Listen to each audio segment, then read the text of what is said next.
Hello friend, আমি অঞ্জু। তোমরা দেখছো এস কুকিং। তো চলে এসেছি আজকে একটা নতুন রেসিপি নিয়ে। ভিডিওটা পুরোটা দেখার অনুরোধ থাকলো। আজকে আমি বানিয়েছি তালের কেক। খেতে অসাধারণই হয়, তোমরা একবার বাড়িতে বানিয়ে দেখো। তো চলো রেসিপিটা একবার দেখে নেওয়া যাক। আমি এখানে তালের কেকের জন্য একটা তাল নিয়েছি। একটা তাল লাগবে না, একটা তালের আটি লাগবে। তালটাকে ভালো করে ছাড়িয়ে নিব। ফার্স্ট তালের ওপরে যে শক্ত অংশটা আছে সেটাকে তুলে দিব। তারপর তালটাকে ফাঁক করে নিব। আস্তে করে টানলে তালটা ফাঁক হয়ে যাবে। এবার আমি তালের খোসাটা ছাড়িয়ে নিচ্ছি। তালের কেকের জন্য একটা আটি লাগবে, তাই আমি একটা আটি নিয়েছি। খোসাটাকে আস্তে আস্তে ছাড়িয়ে নিব। অল্প অল্প করে ধরে টানলে খোসাটা ছাড়িয়ে যাবে।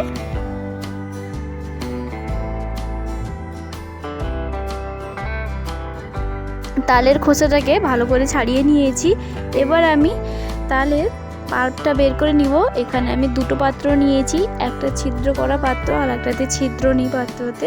পাত্রের ওপর ছিদ্র করা পাত্রটা বসিয়ে তালের আটিটা দিয়ে এভাবে আস্তে আস্তে করে ঘষলে তালের পাল্পটা বেরিয়ে যাবে। তোমাদের হাতের কাছে যদি ঝুড়ি থাকে তাহলে ঝুড়িতেও করতে পারো। আমার কাছে ঝুড়ি নেই, তাই আমি এভাবে ছিদ্র করা পাত্রতে তালের পাল্পটা বের করে নিচ্ছি। আমার চ্যানেল এখনও সাবস্ক্রাইব করা না থাকলে চ্যানেলটি সাবস্ক্রাইব করার অনুরোধ থাকলো, আর একটি লাইক করতে ভুলো না কিন্তু।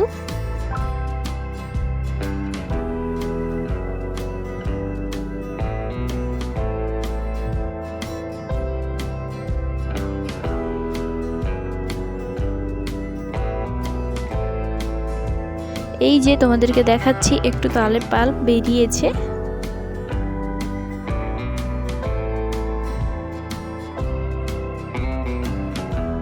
তালের আটিটা একটু সাদা সাদা হতে চলে এসছে, তাই আর তালের আটিটা এবার ফেলে দিব। এই যে এতটা তালের পাল্প বেরিয়েছে, একটা কাপের একটু বেশি তালের পাল্প বেরিয়েছে। আমি আর অন্য পাত্র নিচ্ছি না, সেই পাত্রে 1 কাপের একটু কম চিনি গুঁড়ো দিয়ে দিলাম। 1 কাপ সুজি দিলাম, 1 কাপ ময়দা দিলাম, আর 1/2 চামচ লবণ দিলাম, 1 চামচ বেকিং পাউডার, 1/2 চামচ বেকিং সোডা আর 3 চামচ গুঁড়ো দুধ দিয়ে ভালো করে মিশিয়ে নিব।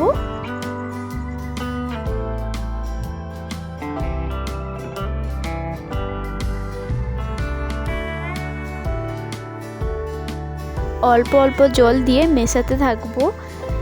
বেশি জল দিলে ব্যাটারটা পাতলা হয়ে যাবে, তাই এখানে অল্প অল্প জল দিয়ে মেশাতে থাকবো।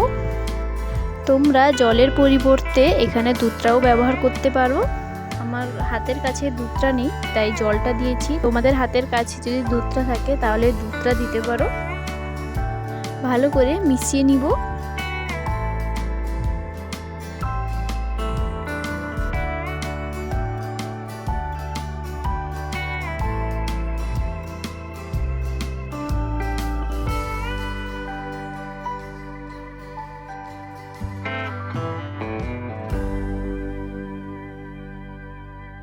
তিন চামচ সয়াবিন তেল দিয়ে দিচ্ছি, দিয়ে ভালো করে মিশিয়ে নিব।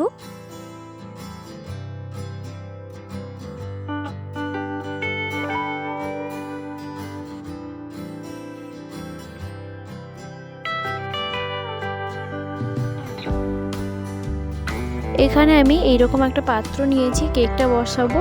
তো এতে অল্প করে তেল দিয়ে দিচ্ছি। তেলটা দিয়ে ভালো করে মাখিয়ে নিব চারপাশ।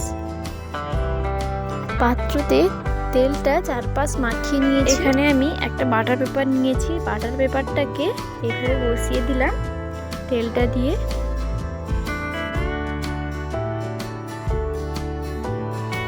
এবার কেকের যে ব্যাটারটা রেখেছিলাম পাত্রতে দিয়ে দিচ্ছি।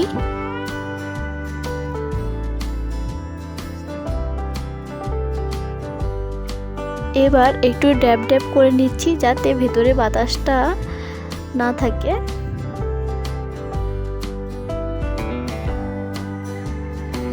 কড়াইতে লবণ দিয়ে 20 মিনিট ঢাকনা দিয়ে রেখেছিলাম। এবার স্ট্যান্ডের ওপর পাত্রটা বসিয়ে দিলাম, ঢাকনা দিয়ে দিব 30 মিনিট। গ্যাসের আঁচটা হাই টু লো ফ্লেমে রাখতে হবে। 30 মিনিটের পর তোমাদেরকে দেখাচ্ছি। এই যে একটা কাঠি দিয়ে দেখিয়ে দিলাম, একটুও কেকটা লেগে নেই, তার মানে কেকটা হয়ে গেছে। এবার কেকটাকে ঠান্ডা করার জন্য রেখে দিচ্ছি 10 মিনিট।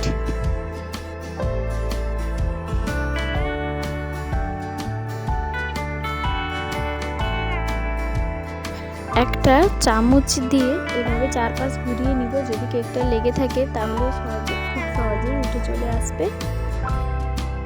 এবার আমি কেকটা একটা পাত্রে ঢেলে নিচ্ছি, খুব সহজেই বাটার পেপারটা উঠে চলে আসবে। কেকটা ঠিক এই রকম নরম হয়েছে। তোমাদেরকে কেকটা কেটে দেখাচ্ছি, কতটা সুন্দর হয়েছে দেখেই বুঝতে পারছো। একদম নিরামিষভাবে তৈরি করেছি। কেমন লাগলো রেসিপিটা অবশ্যই জানাবে কমেন্টে। আর ভালো থাকবে, তোমাদের সঙ্গে দেখা হচ্ছে নেক্সট একটা রেসিপিতে। বাই।